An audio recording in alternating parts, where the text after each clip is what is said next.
Welcome to chapter 9, which is eating for wellness and weight management. I hope everyone's having a great week. Again, please don't forget about your dietary profile. You're cutting it a little close. If you're watching this video, again, you have to have 3 days. You cannot use half days or just random meals. You have to use 3 days. It doesn't have to be consecutive. You can pick different days. But again, the 3 days are very important. So if you've not started, you need to start now, like today. If you have any questions, please shoot me an email.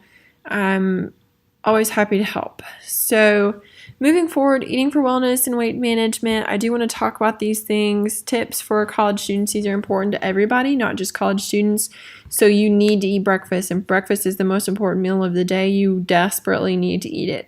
I preached to my students for years now about eating breakfast, because think about it, if you don't eat breakfast, then what happens at lunchtime? You're starving, right? So then you over-engorge yourself with so much food because you're so hungry. So eat breakfast, 3 to 500 calories. Try to stay away from sugary things like bagels, cereal. Try to eat things like yogurt, granola, eggs and bacon, some whole wheat toast, and some fruit. Avocado toast, peanut butter toast. All of those things are very good options for you when it comes to breakfast. Avoid the barista, and what I mean by that is regular coffee is not bad for you. Regular coffee is actually good for you, up to 16 ounces a day. But things like the caramel macchiato, those strawberry teas, everything that has added sugar in it, Starbucks now tells you, it gives you a little description of how many calories, how much sugar is on it, kind of thing. So make sure that you're paying attention to that. The barista is not a good way to spend your calories. You'd rather be spending them on something else. Also, drink water regularly. I now have this app called Waterlog that keeps track of all my water intake, does a good job of that. And avoid that fourth meal. So sometimes, especially in college, whenever you're staying up later, you're super hungry, so you eat that pizza or you eat whatever it is.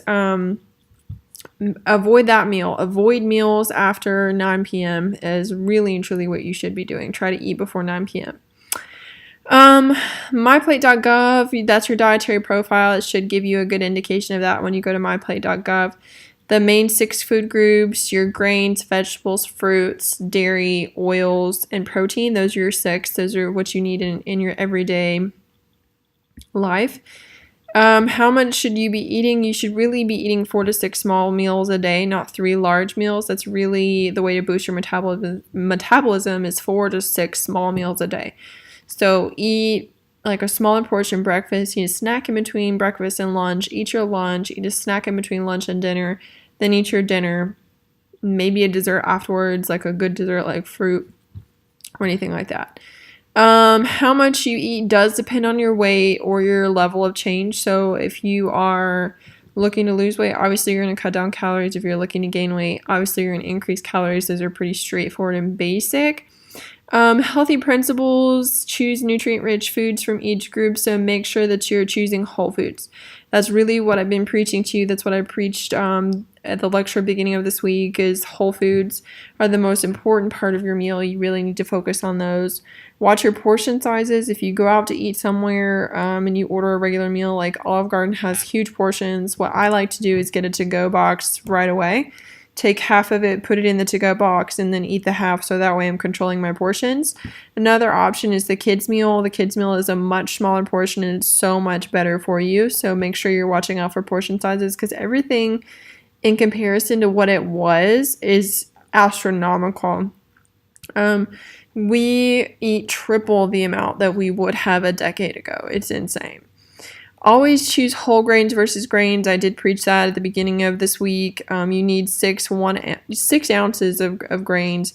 1 ounce of grain recommended. 3 of those need to be whole grains. So 1 slice of whole wheat bread is 1 ounce. 1 cup of cereal flakes, that's 1 ounce. 1 small tortilla, that's 1 ounce. So you need 6 of those things a day, and 3 of them need to be whole wheat. Vegetables, you need 2.5 cups per day, which is the recommended amount. A lot of us probably don't get that amount. 1 cup of raw vegetables like spinach, that's obviously 1 cup. 2 cups of raw leafy greens. Ear of corn is equal to 1 cup. 1 medium sweet potato or white potato, that's 1 cup. So two of those things, so if you eat a salad and a baked potato, then that's 2 cups worth. Or if you put anything in your salad, that could add up to a half a cup. So keeping those things in mind, you do need 2.5 cups. Different categories for vegetables. People need to understand this, and they typically don't. Healthy array of vegetables. So dark greens are super healthy for you. Things like broccoli, spinach, collards, leafy greens like kale. Asparagus is good for you. Orange and red things like carrots, pumpkin, sweet potato, winter squash, and tomatoes. All of those things are very good for you. Legumes, which are typically your beans, those are also good for you. Be careful, refried beans are not good for you, so just because they're a bean does not mean that refried beans are good for you. Pinto beans are relatively good for you.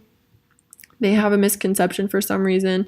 And then starchy things that you probably need to stay away from or limit as much as possible. White potatoes, green peas, corn, all those things are starchy and they turn to sugar as soon as you eat them, which is really hard on your stomach.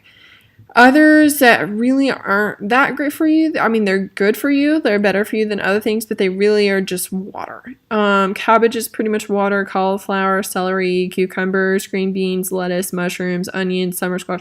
All of those things are basically water. Again, they're good for you because they're vegetables, but they're not as good for you as some of the colorful vegetables. What I really like to stick by is this rainbow that I have in the PowerPoint.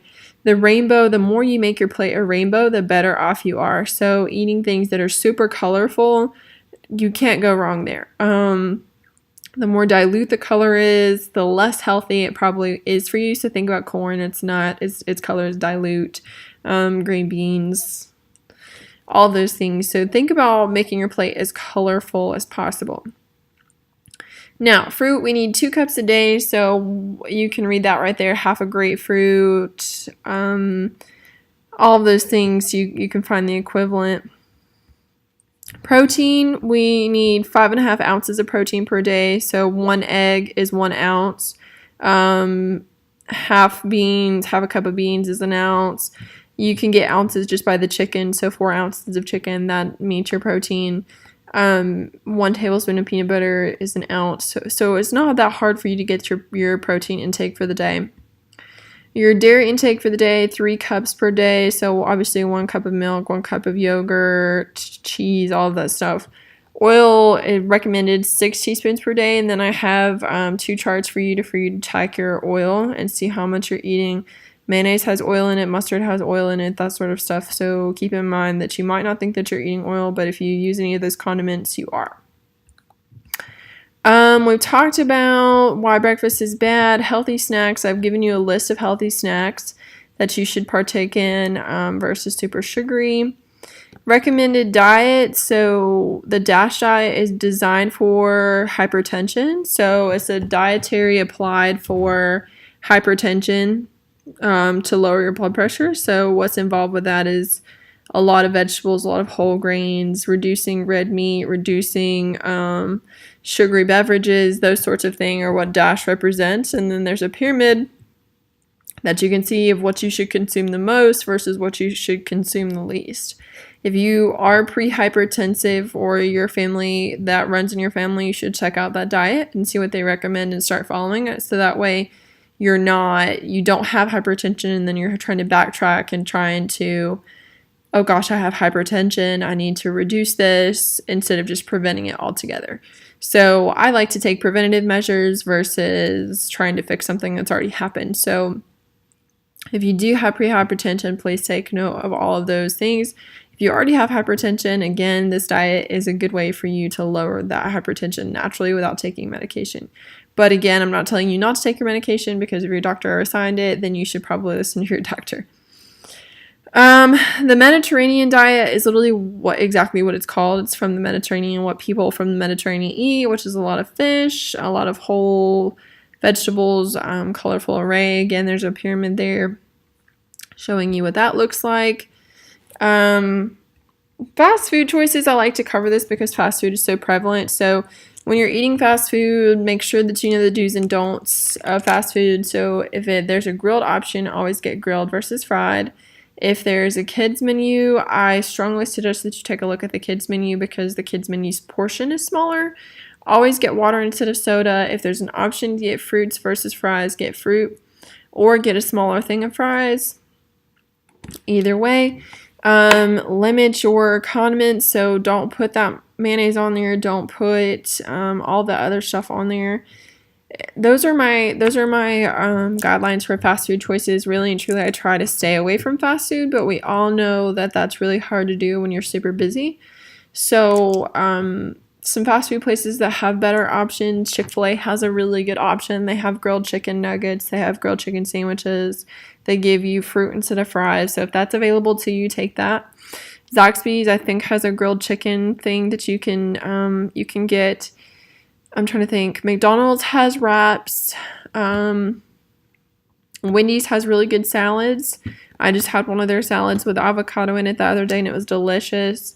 Subway's a good option. Make sure you're not loading it down with condiments again, though. All those things are better options. I mean, it's not difficult to figure out fried's bad for you. So, again, always switch to the grilled option and always go for the water versus soda.